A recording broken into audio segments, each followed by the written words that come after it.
Welcome to About the Winelands. In this show, we will be chatting to leaders, influencers, wine producers, restaurants, and other role players.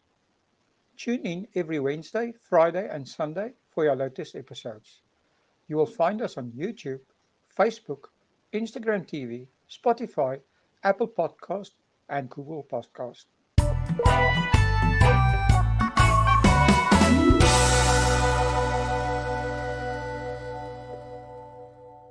Hi everyone, and welcome to About the Winelands. Today I'm talking to Johannes Richter, a journalist at Wineland magazine. Welcome to About the Winelands, Johannes. Hi, Walt. Yes, thank you. How are you? Things going with you guys and the lockdown situation? Are you busy? We're doing well. It's a bit of an adjustment as it is for everyone, but we've got our hands full communicating to the industry, and we've got an important job, and I think we're doing it well. Well, that's awesome. So tell us a little bit. Our listeners would like to hear a little bit about your history. Have you always been a journalist, and how did you become involved in wine journalism? I haven't always been a journalist. I actually started in publishing. I studied at the University of Pretoria, where I majored in English and information science. I was one of the first students to do a postgraduate degree in publishing, and that was 20 years ago. Oh, amazing. So I started outside journalism. I was involved in the publishing industry for about 17 years, and mostly in academic publishing. But I've always wanted to write, and I kept looking for opportunities, and one presented itself about 3 years ago when I got an interview with Wineland, and here I am. So Awesome. That's a new career that I started. So, I'm interested. If you say you always wanted to write, is that you're doing journalism now? Is this your ultimate, or are you going? Are you planning your own books and stuff like that eventually? I don't know. I mean, never say never, but I like shorter format stories and getting to know people and so on. With only 3 years experience, I think it'll be a while before I know enough to be able to fill a book, but it's getting there. Well, I was talking to somebody earlier today, and it's the winelands are so full of history and stories, and so I don't think you'll ever have a problem to find short things to write absolutely. about, and also things happening. So Wineland magazine and your business, Wineland Media, can you tell us a bit of the history and what you guys are about? Sure. Wineland actually began 89 years ago. We're turning 90 next year. Wow. It's got an interesting history. I'll just go through a few key dates. In 1931, KWV created Wynboer, which is what it was named back then, to inform and educate its members. And then 6 years later, in 1937, it began offering subscriptions to the magazine. And in 1973, it became a KWV's official channel to communicate to its members. There was a big change in the 80s when the focus shifted from being a consumer educational focus to industry orientated. So by farmers, for farmers. And by then it was already being subsidized by advertising. So we were moving to an independent platform. Then in 2000, Wynboer was renamed Wineland, and that reflected our focus on the broader industry, Afrikaans and English format articles, more online, getting into some different activities that I'll tell about later. 10 years later, in 2020, we became fully self-sustained, fully advertising driven. And we don't know, 2020 might bring something completely different. That's interesting. So your readership, has that changed over the years from just your members in terms of the industry members to also maybe the public in terms of the stuff you're covering and It hasn't, the core readership hasn't changed that much because the industry is pretty fixed, although it's grown and shrunk over the years, obviously. But after the subscription model, after subscriptions became possible, obviously interested people from the public, especially media, PR agencies, everyone with an interest in the industry are able to access the magazine, and that's also been growing. Has the industry itself grown on your side from, say, just producing and the supply chain to things like tourism and that as well? Yes, tourism has become a much bigger focus for the industry as a whole. I don't have many figures at hand, but it's almost 50%, if not more, of our product is exported. So it's a very key area of interest for our readers. Yeah. Well, that's interesting. So you yourself, what do you what do you usually write about? What is the subjects that you cover? I do a lot of personal interest stories because I don't have a technical wine background. I don't cover very scientific parts of the industry. We leave that to the professionals, but I do the common interest stories, a lot of marketing, media, wherever the story goes, actually. Oh, that's interesting. So you're getting to do the nice stuff, right? I hope so. So I see always the company also publishes industry directory and this Wynberg technical yearbook and things like that. What are these? Yes, we've got another publication. The Wine Industry Directory is an annual publication that sort of provides a comprehensive overview of the industry. That includes information on organizations active in the industry, wine regions, wine routes, and also the contact information of most sellers and producers. It's also an opportunity for suppliers to the industry to get some exposure, to talk, to advertise and get featured. So it's a very important platform for that kind of interaction. It seems you're also doing some annual seminars and information sessions and stuff like that. So we used to do an annual event. The official one was the Wineland seminar, but I think that's run its course now. It was we had a few sponsors.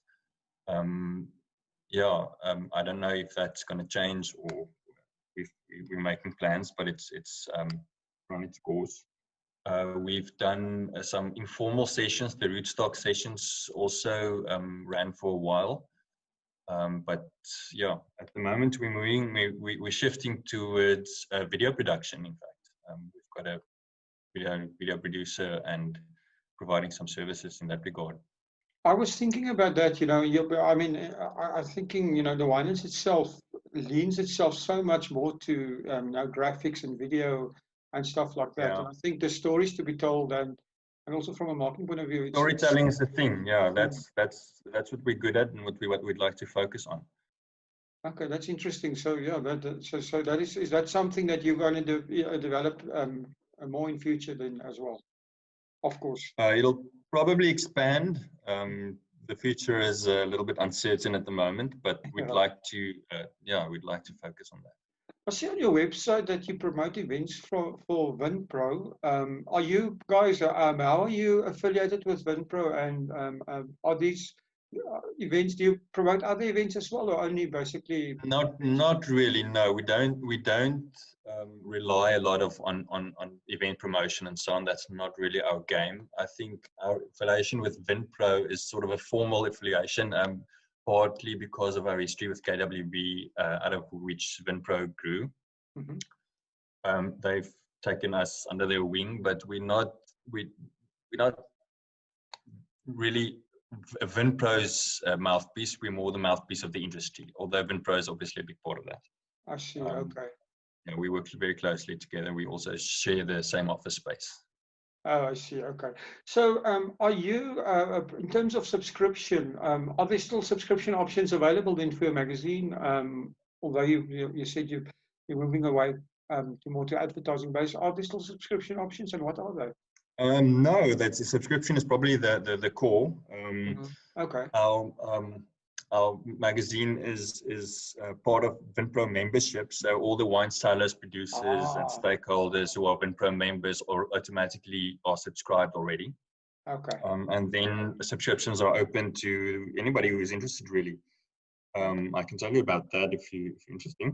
Well, tell us, yeah, why not? Yeah, the subscriptions are either both digital or printed. Everything's available on wineland.co.za. The printed magazine is 50 Rand an issue or 475 for 12 months. Or digital is 25 Rand an issue or 250 Rand for 12 months, which is very good value. And it's really industry specific articles, very tailored to people who are interested in more than just the wine.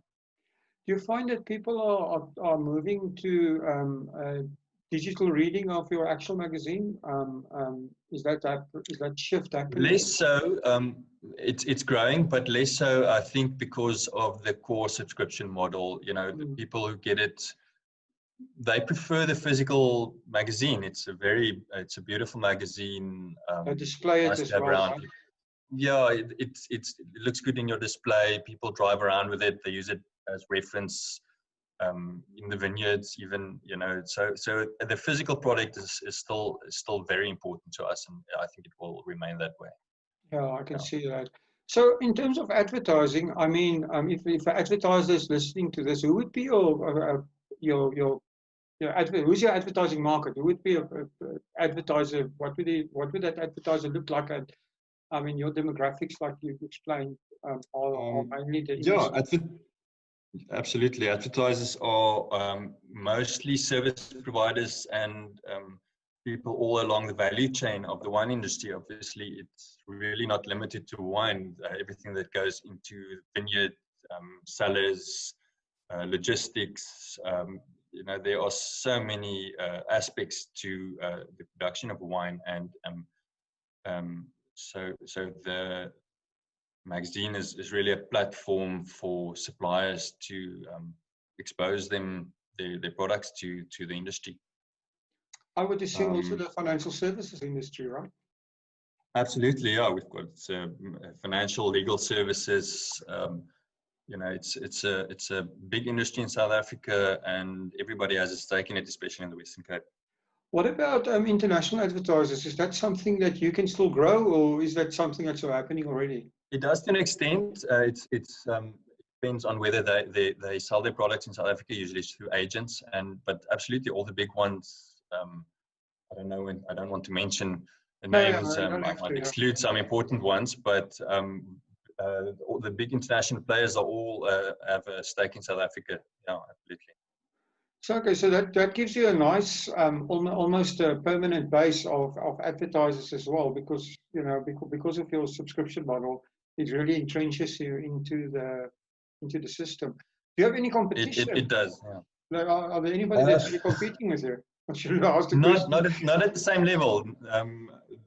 I think we've got a very, very well-rounded communication media base in South Africa that are consumer-driven, enthusiast-driven, and we fulfill the role of industry, almost business to business.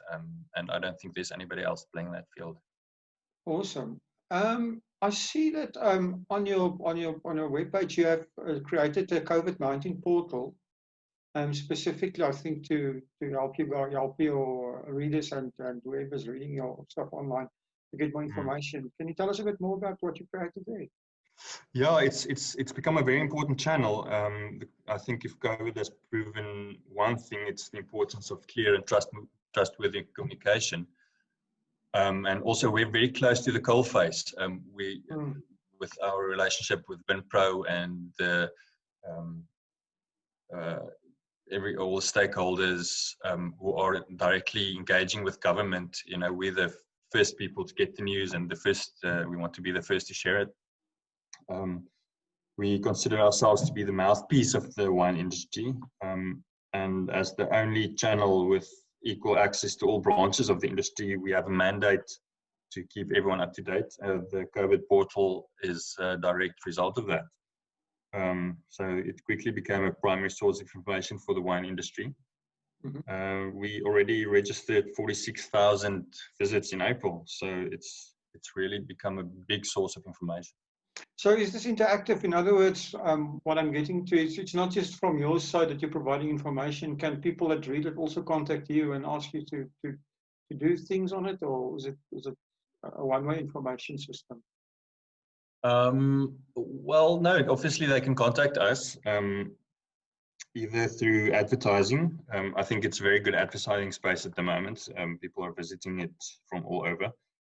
They can contact advertising at wineland.co.za, or our general inbox is in@wineland.co.za. So if they have any suggestions, requests, or needs for certain types of information, they should get in touch. Absolutely. I think, advertising is, I mean, the coronavirus have forced everyone to rethink their business model. And Yeah. I mean, we've seen, I mean, I know your magazine is a bit different, but I've seen that most, I mean, in South Africa, we just seen that the Caxton Group had a problem there. And also the guys that published the Cosmopolitan and went under. And I think internationally, everybody, all the big publishing firms are reporting losses in advertising revenue. So with the coronavirus, everybody has to rethink their business models, right? So what do you guys, do you guys have any changes or new ideas in mind? We're running through all the ideas at the moment. Obviously, it is a real threat. Advertising has been, especially print advertising, has been on a downward slope for a while already. And I think the current situation has just made it much worse. A lot of advertisers and service providers are struggling, and we're looking for different ways to add value to still be able to share and spread the information that we feel is important. But as you said, we're a bit different. We're not consumer driven, so we're not dependent on individual sales, subscriptions. As long as the producers and stakeholders survive and have something, have needs and something to say, we'll be there. We're not threatened on that sense in the same way that consumer magazines are. Yeah, no, I can understand that. So interesting times we're living in. So Johannes, yourself, I mean, your wine industry journey, like I said, it's been 3 years, but what is the most important thing that you've learned? Oh, well, it's been a steep learning curve, but it's such an adventure. I think the most important thing for me as a Pretoriaaner who didn't really grow up in the wine culture of the Western Cape was getting to know the people and places. The wine industry is all about interesting individuals and local,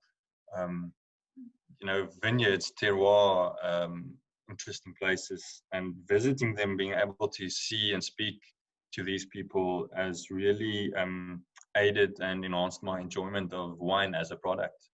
So it's been a very interesting journey so far, and I hope it keeps going.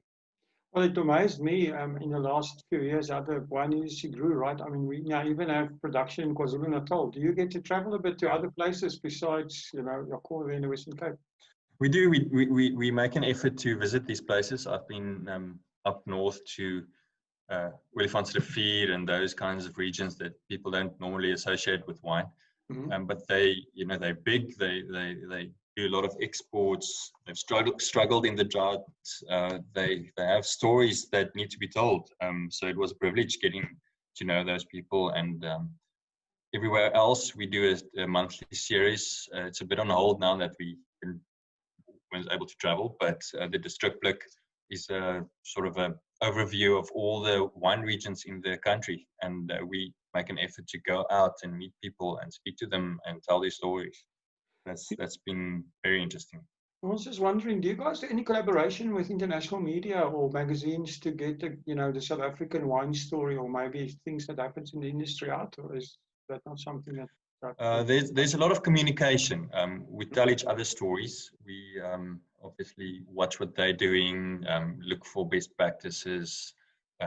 We mark ourselves and our industry against the other big wine producers. So there's a big international focus, but not really collaboration. I don't think many of them have really a reason to market to South Africa. They uh, not as an industry, maybe on a consumer level more. Yeah. So yeah, it's so interesting, right? There is such a interesting space in the industry. So I have to put you on the spot a little bit and ask you, what is your favorite wine region or wine? Yeah, that is putting me on the spot. I think I'll go the safe way and say the last region I visited was the Robertson area, and the variety and the producers there are just top notch.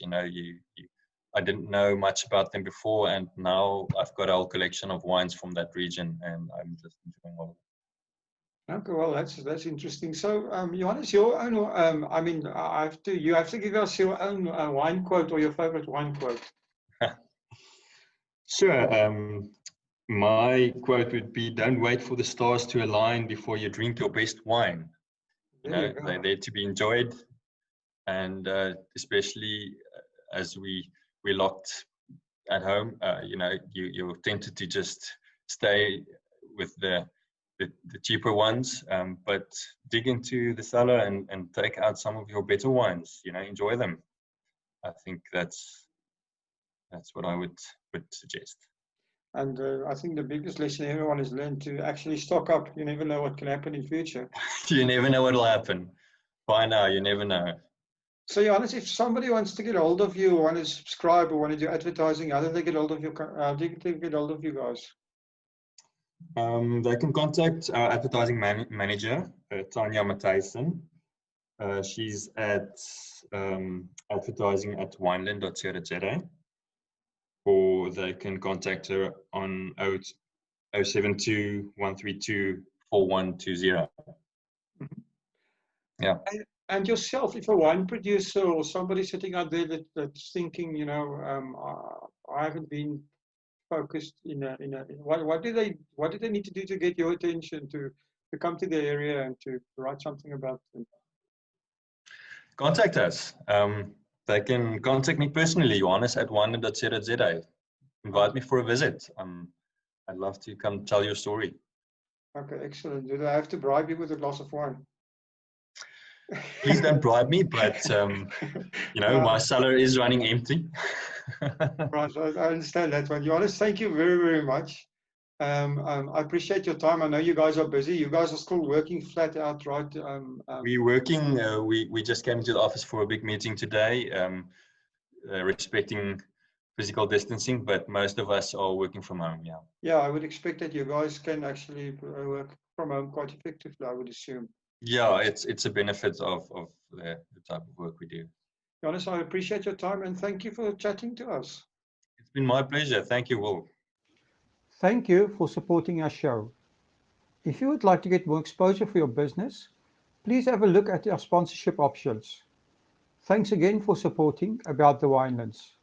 Please follow us on YouTube and on our social media channels. All details and links are in the description.